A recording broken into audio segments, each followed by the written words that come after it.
I know that people are worried about what they're seeing on the nightly news.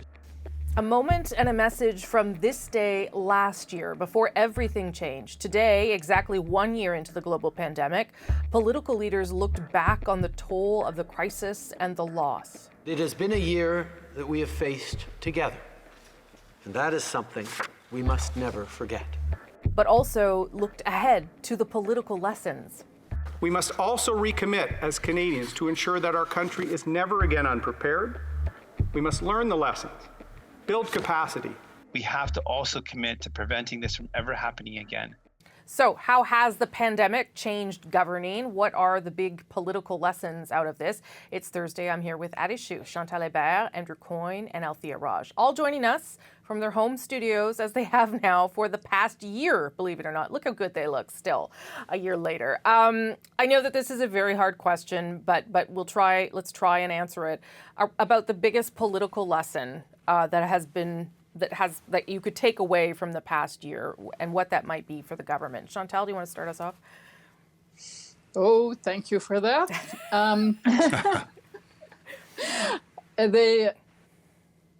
I'm guessing for all governments that the typical Canadian way, the middle of the road, is not a safe place in a crisis. That you need to pick a lane, and the longer you take, the more likely you are to get hit, be it border closings or lockdowns. The default tendency in Canada of all governments is to seek the middle of the road. In this pandemic, that was an unsafe place to be for governments, but also for Canadians in general. That's a pretty good answer there. Andrew, how about you? I suppose it's good to be in government in a situation like this. There is a tendency for people to rally around in a crisis, the benefit of the doubt, in other words. And you've seen this in some of the polling data that, or elections for that matter, that were called that people thought were great risks and that turned out to be quite successful for the incumbents. It doesn't seem to have a lot to do with your actual performance in the job. Look at, for example, François Legault in Quebec with objectively the worst results in terms of deaths, in terms of cases. But it does seem to have a lot to do with your presence, with the degree to which you show that you're empathetic, the degree to which you show that you're calm and in control.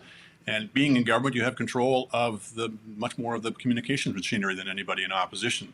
So all in all, if you had to choose whether to be in government or in opposition, obviously there's many more serious issues still within a crisis than that. But just in terms of the politics, I think you can see the advantages to the incumbent. Okay, that's also a good one. Althea, your thoughts? Well, I would say on that, I think that everybody would pick being in government, no matter, this is better than the worst days being in opposition.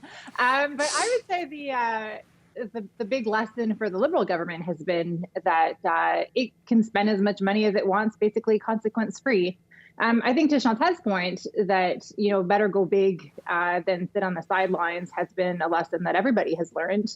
But I think people who receive checks and even people who did not receive checks are happy that the government is caring for their neighbors. But that fiscal promise that the Liberals trumpeted in 2015, bringing in Paul Martin, suggesting that there was going to be some kind of middle of the way road, is really completely out of the window. And there is no consequence for the government. And frankly, there is no consequence for the opposition either to be encouraging the government to spend less or to be more cautious in its approach. Yeah, there doesn't seem to be a lot of room for the Conservatives at any rate to say any of that. Chantal, you want in? Yep. Yes, but we're saying this with our eye on a rear view mirror that doesn't look back very far, or that doesn't look forward very far. So yes, at this point, there is no price to pay. But I would also look on the bright side that Canada, despite serious political differences between a number of provincial governments and the current federal government, did manage to keep those differences under wrap for the better part of a year, to look together in the same direction. And I think that's something we should, looking back, be thankful for. That the last thing that Canadians needed was for governments to take out their differences in public. And they did, and it's a credit to the premiers and the prime minister that they did manage to do exactly that. It didn't last, obviously. Go ahead, Andrew. Yeah. Well, and also that to the extent to which people in politics have disagreed, and disagreement is perfectly healthy and natural and normal in a crisis, particularly something as serious as this, when the question is how to deal with it. But there hasn't been disagreement that it is in fact a crisis. There hasn't been the kind of denialism that you've seen in the United States in particular, where people claiming we don't need to wear masks or we don't need to do this or that. It's been much more, what's the best way of addressing it? Have you done this? Have you done that? And that has helped everyone, Althea, would you say? That sort of collaborative approach? Well, it has not helped the opposition, who has struggled to really gain any traction. And I would say oppositions, aside from, frankly, Alberta, most of the opposition parties in the provinces have also struggled to get their voice heard during this crisis. But it has certainly helped, to Andrew's point, the incumbents. I think the lesson, financial, health-wise, everything has been that you will not get criticized for not doing enough. And the criticism that you may get for doing too much is definitely worth the price. That's a good point. But the lesson of history the lesson of history is also, though, is you can have the most soaring approval ratings in the middle of a crisis, and it can all end once the crisis is passed. Think of George Bush after 9/11, think of Winston Churchill after World War II. Obviously, these are different types of affairs, but still, it's a very serious crisis, and people tend to give the benefit of the doubt as long as you look like you're on the job in the middle of it. Yeah. But afterwards can come the reckoning if they don't feel you're still in tune with where the country's going. Okay, so let me push you all a little bit forward then, because the next part of this is really about what happens to our economy, the recovery, how do we make sure that people get back to work or into the workforce? And so how important is that piece of it, Chantal, to what Andrew's speaking of it, whether it be the budget or the things that follow? I may be a contrarian, but I do not see the upcoming budget as the budget, capital B, that will determine the way forward. And the reason I'm saying that is we have a minority government. This budget is going to be written with an election in mind. And before all of the consequences have kind of been measured, it doesn't really matter that the budget is this week or in a month. We will still not have a clear picture of the field of ruins that is left behind after the pandemic. So that day of reckoning, yes, it will come, but this is something that will be coming for just about the entire world and the world economy. I don't think we're going to be able to cast judgment on how hard it's going to be or how easy within the next 3 to 6 months or even in the next election. I'll just remind you that while all this was happening, climate change, major challenge, fiscally and in all kinds of ways, has not gone away. But surely, Althea, they will have to signal some things in that budget, right? Whether it's because it is the thing that they will start to rebuild on, or it's because it's the document that they will campaign on. Well, I guess it all determines on when that budget is actually presented. And they've been very cagey on that. So no, but it will be very different. If they present a budget in April, or if they present a budget in June, or if they present a budget in September, you're facing different parts of the crisis, and you're also signaling whether or not it is primary. I mean, they're always political documents, but whether it is an electoral document or not. And I think that's going to be the primary determinant about what it actually is in the budget. I don't think, I agree with Shahzad, I don't think we're going to see a pathway for a post-recovery. I think we're going to see big ideas, but those are the same ideas they basically presented last September in their throne speech. And,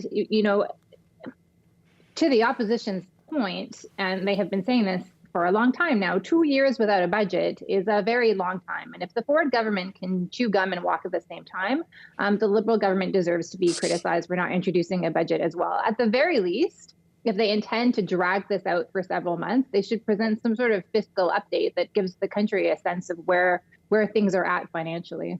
Andrew?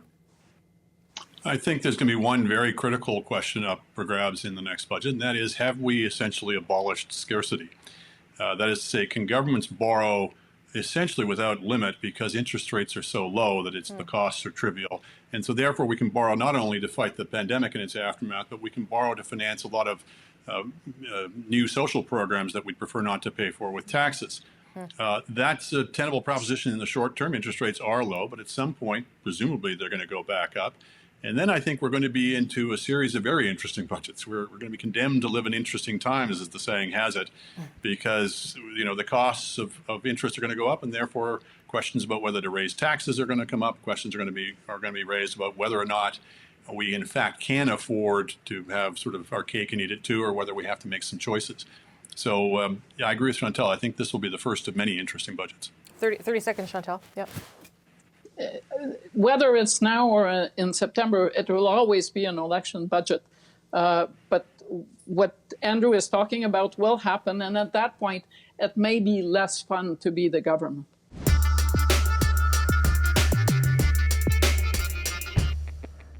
We have been very clear as a government that we will always stand up against systemic racism and intolerance in all its forms. I have recognized, our government has recognized systemic discrimination and has moved forward significantly to fight against it as it exists in all our institutions and all our systems. We need to be vigilant, and we will continue that work. I won't comment on what's going on over in the UK. I can understand some people are looking for constitutional conversations. I'm not going to engage in those right now. I was a Prime Minister answering questions earlier this week about what else? Oprah's interview with Prince Harry and Meghan Markle, and more particularly the allegations of racism within the royal family. What does this mean, if anything, for, well, our relationship with the monarchy, but also the government's search for the next Governor General, because that's ongoing. Chantal, Andrew, and Althea all back here. I never thought that I'd have to ask you guys about something that happened with Oprah, but this is the world we're living in. I mean, I'll start with you, Andrew. You'll be thrilled to hear. I mean, he gave, I guess, the right response there, because, you don't ever really want to engage in a constitutional debate, certainly not during a pandemic. But does this create any kind of problem for the Prime Minister's government right now, or future governments, or trying to find a Governor General that wants to represent the Queen? Well, first of all, I think I would prefer to see the Prime Minister of Canada take a stand in favor of the constitutional system under which we're governed, which has served us rather well. So perhaps that's too much to expect, but this kind of shrugging, well, it'd be too hard to change it, right, I agree is the traditional response, but it's unfortunate. No, I don't think in the long run this is going to be too much of a crisis. I think it will depend upon how things play out in the next little while. I think it probably argues for taking a little more time over the choice and let things kind of cool down rather than rushing ahead with it. And maybe we've got a little bit more leeway now because, it sounds like they're going to push back the budget a bit. I think it does raise the stakes again on getting it right with this choice. I hope they return to the process that he was bequeathed of having an independent and impartial committee make recommendations rather than just winging it on his own. But certainly what we want, which we wanted before this, was somebody who's capable of doing the job. Maybe symbolism takes on added importance in terms of what demographic groups they come from, but you still, at the end of the day, want somebody with gravitas who can command the public's confidence in a genuine constitutional crisis. But I wonder, Althea, if it does change, like what the parameters of what you're looking for. Not that they weren't going to look for someone diverse anyway, but I wonder if there's added pressure or a different conversation happening given the way all this has unfolded. I really don't see that. I think the Meghan and Harry thing is like water cooler chat. Maybe we're starved for it because we're not in the office. But the real problem might come, frankly, when Queen Elizabeth dies. I think then the people who are lukewarm to getting rid of the monarchy might become more in favor of getting rid of the monarchy. I mean, at the moment, Abacus Data had a poll just a few days ago basically showing that the numbers are kind of half and half. 56 people are opposed. They would vote no in a referendum. 45 would vote yes. Why would Liberals waste such political capital? Most Conservative and Liberal supporters are more in favor of the monarchy. So, I mean, these are the people he wants. But I don't see, I see zero impact whatsoever. I think they will continue hoping for a biopic candidate if they can get one. I think the real challenge is who wants that job. Yeah, that's fair. But it is, I mean, it's sort of the same conversation, well, a little bit, the same conversation we had after Payette was fired, was why do we have this job anyway? And now we're back to, well, who is it? What is this institution anyway? I guess we have it every once in a while in this country. We just don't ever do anything about it, Chantal. Yes, and every time we have it, there are less people who believe that we should have the institution. Bottom line, I think the Julie Payette misadventure probably did more damage than the interview. I agree with Althea that the support for the concept will go down even lower once the Queen passes on. I believe she's keeping the institution alive, but I do agree that the real issue is who wants the job. I'll make a. Not the job of the Andrew, Queen. You're talking Andrew about the wants the Governor job. General job. Yeah. Yes, I'll just make- the job I'll just of make- Governor General. Yeah. Okay, Andrew, go. Yeah. I'll just make the contrary prediction for what it's worth. Okay. Is I think on the Queen's passing, first you will see a wave of grief at her passing and a recognition of her extraordinary life of service and the duty that she showed in it. But I think Charles would get a lift in popularity coming out of that. Everyone would look foolish waiting for a job for 70 years. But once he's in the job, I think people will recognize that he's serving his duty as well. The very point of the job is you don't get to choose it and you don't get chosen. You just have to do the job because that's your destiny and your fate. And her acceptance of that throughout her life, I think, has been a model for a lot of people. Yeah, go ahead, I Chantal. think that's a really bold prediction that I'll take white that male bet. I'll take that bet. is going to become. Okay. Yeah, there is hope We'll for see. raging white males. But I think the point I will accept the point that there will be a lot of grief and there will be there will be a reflection about what the position was for the Queen and what she did for the world, for this country. I am not convinced that Charles is this super sympathetic character that everyone will suddenly love. But yeah, we'll revisit I hope it, we don't shall have to see we? that too soon. Yeah, that's right. Thank you all. That was a good chat. Appreciate it.